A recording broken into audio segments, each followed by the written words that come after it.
Welcome to Created Healthy. I'm Dawn Combs. It's a common idea that God gave us everything we need in nature, but do we believe it enough to walk that out in truth? Often the very same people who say this go looking for answers on how to use food and medicine from man-made sources.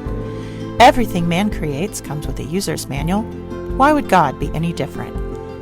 I challenge you to join me in seeking revelation about our body, mind, soul, and spirit health by digging into His written word and in practicing pure science in the visible world of His creation.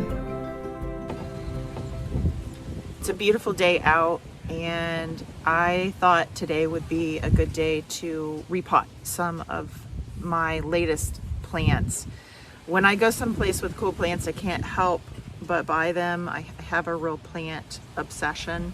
This is a coffee tree, and yes, it will eventually make maybe a cup full of coffee in like 8 or 10 years if I keep it alive, and it does really well. It definitely is an indoor plant, a tropical plant, and it's a good illustration today of what I want to talk about. So first, I want to show you this really cool thing. Inside there, right there, you can see that is a coffee bean. So that is actually, the coffee beans are the seeds. And if we pull this all away, you can see it is just, that's a brand new plant that's just coming up. And so it still has, we talked about the seed coat in another one of these videos.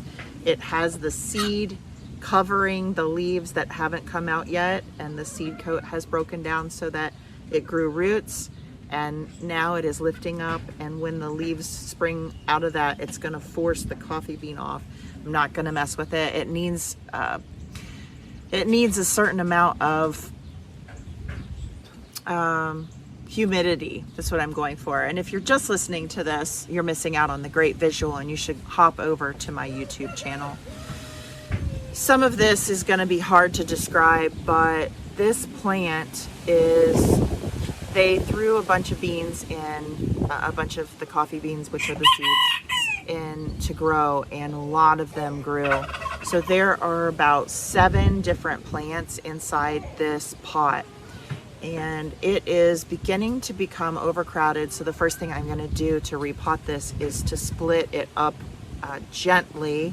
I'm going to see if I can't separate some of the roots and split it into multiple pots, as many as I can, because the more we have crowding like this, you'll have to excuse me, I'm competing with all of my kids' bantam chickens who are very fascinated with the video process.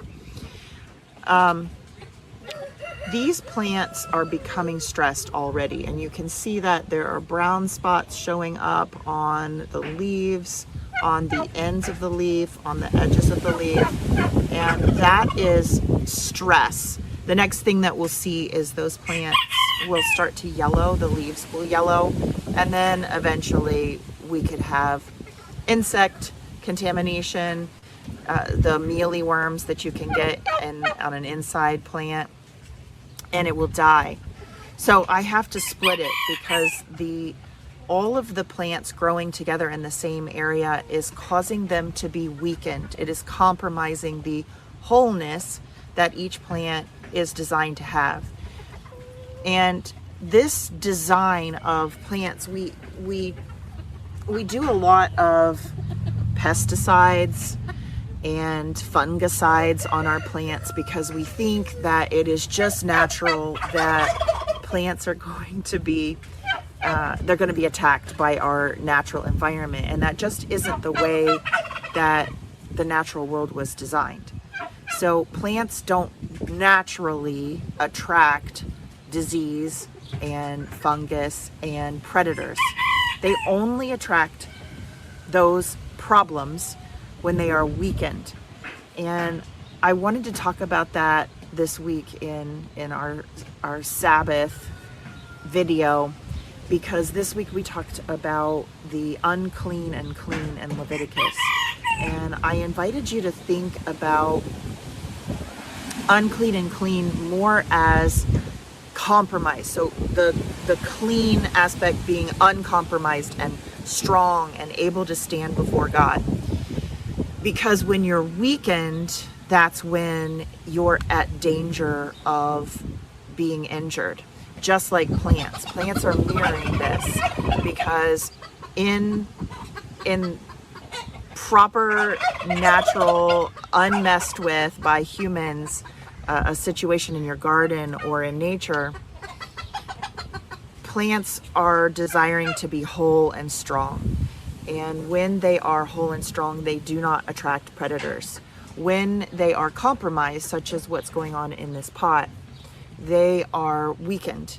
And that is a bug that would come and bite on this plant and destroy it is attracted only to the weak. We see this in animal herds too. If you've ever watched the National Geographic films where the wildebeest in Africa that was the youngest and sort of straying behind the herd, or the sickened individual, that's what the big jungle cat went after. They didn't necessarily pick the strongest of the herd. And that seems like with animals, it's really easy to think about, oh, well, the cougar doesn't go after the strongest male in the flock because it's dangerous for it to do so. That's the same thing with plants. If our plants are strong, they have all of their plant defenses, and we talked a little bit about this in other videos, they have all of their plant defenses in place. And so as a predator for a disease or a fungus or a parasite, to go after a plant that is fully whole and strong is going to endanger it. It's not the wisest choice because that plant's all of its defenses are in place. It goes after the plants that are weakened. And so in your garden, we don't necessarily, at least in our garden, when we see that an insect has moved in and is starting issues, we don't go grab the spray from the store. We begin adding nutrition, because adding nutrition is making those plants whole and more fit to withstand attack. And also it will stop the attack because the predator doesn't want the strongest plants. It wants the weakened ones. So I see this as a support of what I was talking to you about with the idea of clean and unclean. God was talking about in the Old Testament, to approach God, to have a relationship with God was dangerous. It was dangerous. He had very specific containment designed for himself to be there. And even with that containment, if you approached in any sort of weakness from sin, weakness from the fact that you were healing from something, weakness from your emotional state, it was dangerous for you. And he might accidentally harm you because of his awesome power. And so all of these prohibitions and rules were put in place because they were setting people aside to not approach God in the times that they were most weakened. If you remember, if you touched a loved one in burial, you were weakened because of your emotional state, and that was a time not to go in and approach God directly because it's dangerous.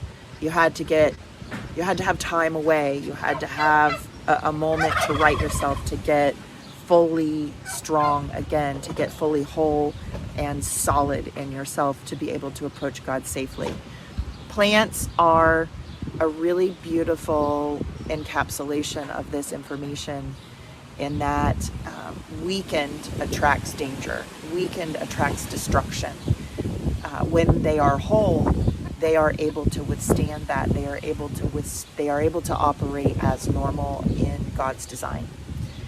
And this is why we practice the type of gardening that we do on our farm. It's why we don't use any kind of herbicides, pesticides, fungicides. We do things naturally with other plants, and we're always focusing on nourishing. It's why I approach the human body the way that I do. It is to nourish first, lift up, and make whole first, rather than treating an illness. So something to think about as you go out and garden. Look at the plants that haven't gotten the right nutrition, or that are too exposed to the wind, or that have gotten their roots compromised because you dug too close to them. There are many, many ways that we compromise our plants, and think about how you can give wholeness back in a time of separation in the ways of Leviticus to support a return to wholeness, so that that plant can go back to operating as designed instead of piling on more chemicals. And we should all feel blessed that we don't have to perform such work and be completely whole in order to approach God these days, because he has created a new covenant once he sacrificed his son here. We don't have to go through so much work on clean and unclean, but there are many things to learn still from those old ways. So I pray that God is blessing you today and giving you new eyes to look around in your world and his creation. And I pray that he fills you with curiosity to look out into his world and to compare that with his word, and return again on another day to explore with me. Thanks for listening. If you enjoyed this episode, please subscribe and share with a friend. And I'm always interested in hearing what God is laying on your heart. So drop me a rating or review, or join the conversation on Facebook, Instagram, or YouTube at Dawn Combs Really.